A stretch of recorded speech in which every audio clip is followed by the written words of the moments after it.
आर्यों की धार्मिक स्थिति। ऋग्वैदिक आर्य लोग आस्थावान होते थे, श्रद्धावान होते थे, धार्मिक हुआ करते थे। आर्यों का धार्मिक जीवन बहुत पवित्र और सरल था। ऋग्वैदिक आर्य बहुदेववाद में विश्वास तो करते थे, बहुदेववादी होते थे, किंतु वे एकेश्वरवाद में विश्वास करते थे। इस समय प्राकृतिक शक्तियों का मानवीकरण कर उनकी पूजा की गई, जैसे धरती माता,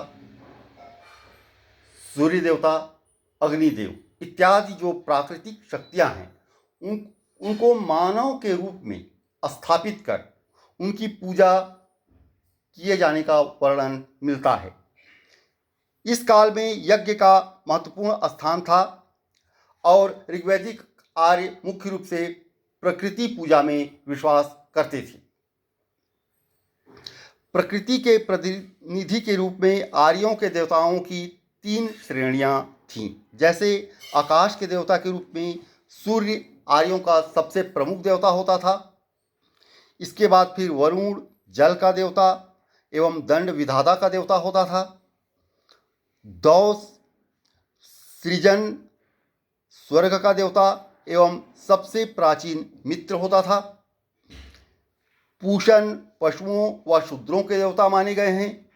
विष्णु विश्व के पालनकर्ता व संरक्षक के रूप में देव माने गए हैं।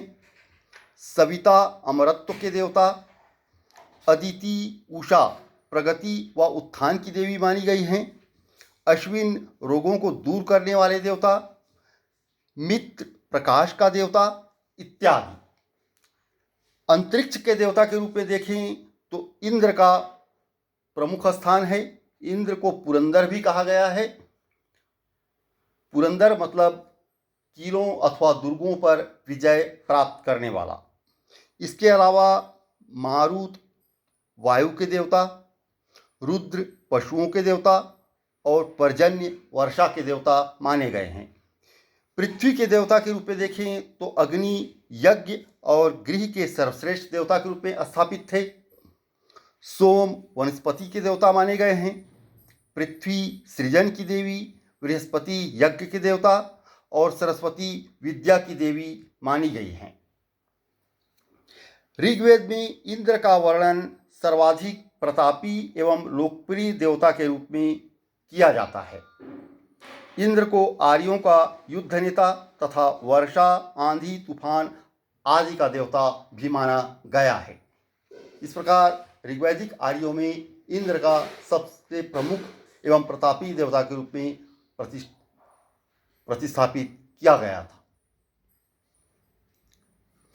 इस काल में अग्नि देवताओं तथा मनुष्यों के बीच मध्यस्थ था। अग्नि के माध्यम से ही यज्ञ किए जाते थे, होम हवन किए जाते थे और इसके माध्यम से ही देवताओं को आहुतियां दी जाती थी। इस प्रकार अग्नि देवता देवताओं और मनुष्य के बीच मध्यस्थ हुआ करते थे। ऐसा माना जाता था अग्नि को समर्पित करने वाली किसी भी वस्तु अथवा पदार्थ को देवता ग्रहण करते हैं। तीसरा प्रमुख देवता वरुण था।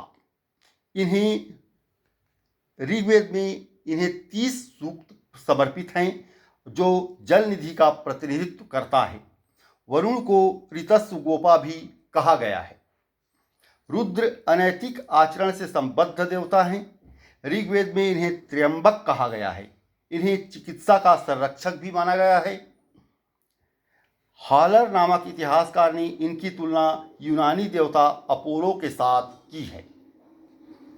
इतिहासकार ने इनकी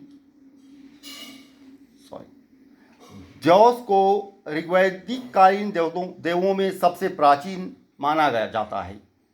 देवताओं की उपासना की मुख्य रीति स्तुति पाठ होती थी तथा यज्ञ बलि अर्पित करना भी देवताओं की स्तुति का एक प्रमुख माध्यम था, एक साधन था। इसके अंतर्गत स्तुति पाठ पर अधिक बल दिया जाता था। ऋग्वैदिक काल से मूर्ति पूजा के साक्ष्य प्राप्त नहीं हुए हैं। ऋग्वैदिक कालीन लोग देवताओं की उपासना करते थे। उपासना का दृष्टिकोण भौतिकवादी था। इसमें पुनर्जन्म की अवधारणा नहीं थी तथा यज्ञ की तुलना में प्रार्थना ही सबसे अधिक प्रचलित थी। सबसे अधिक प्राथमिकता देवताओं की स्तुति और प्रार्थना को दी जाती थी। इस काल में देवता गोत्र अथवा कबीले के अनुसार अलग अलग होते थे। प्रत्येक गोत्र का अथवा प्रत्येक कबीले का अपना एक अलग देवता हुआ करता था और लोग उस देवता की उपासना किया करते थे, उसके प्रति निष्ठावान हुआ करते थे। यज्ञ आहुति के समय पर यज्ञ के मंत्र नहीं पढ़े जाते थे। बलि में शाक, जौ इत्यादि वस्तुएं दी जाती थी। ऋतु की व्याख्या सृष्टि की नियमितता, भौतिक एवं नैतिक व्यवस्था तथा अंतरिक्षी व्यवस्था के रूप में की गई है। कुछ ऋग्वैदिक देवियां प्रमुख हैं, जैसे सूर्या, ये सूर्य की पुत्री होती थी। ईला आराधना की देवी होती थी। सावित्री सूर्य को प्रेरणा प्रदान करने वाली होती थी। पृथ्वी जगत माता के रूप में प्रतिष्ठापित थी। उषा अरुणोदय की देवी थी। सिंधु नदी देवी थी। ये पहले ही बताया जा चुका है कि सिंधु नदी का आर्यों के जीवन में प्रमुख स्थान था। प्रारंभिक आर्य इसी के आसपास रहना प्रारंभ किए थे। अदिति देवों की महान देवी थी। पुरापाधि उर्वरता की देवी, अरण्यानी वन देवी, रात्रि रात की देवी, दिशान वनस्पति की देवी, आपह जल की देवी। इस प्रकार ऋग्वैदिक आर्यों का धार्मिक जीवन बहुत ही पवित्र था, सरल था। वे प्रकृति की पूजा में विश्वास करते थे। प्रकृति को मानवीकरण करके पूजा करने का विधान प्रचलित था। प्रत्येक गोत्र अथवा कबीले का अपना आराध्य देव होता था और कबीले के लोग अपने अपने देवता की उपासना अपने ढंग से करते थे। स्तुति पाठ सबसे अधिक प्रचलित था। उसके बाद फिर यज्ञ का स्थान था। देवता के अलावा अनेक देवियां भी प्रतिष्ठापित थीं, जिसकी लोग पूजा आराधना किया करते थे। और सबसे अधिक ऋग्वैदिक आर्य प्रकृति पूजा में विश्वास रखते थे।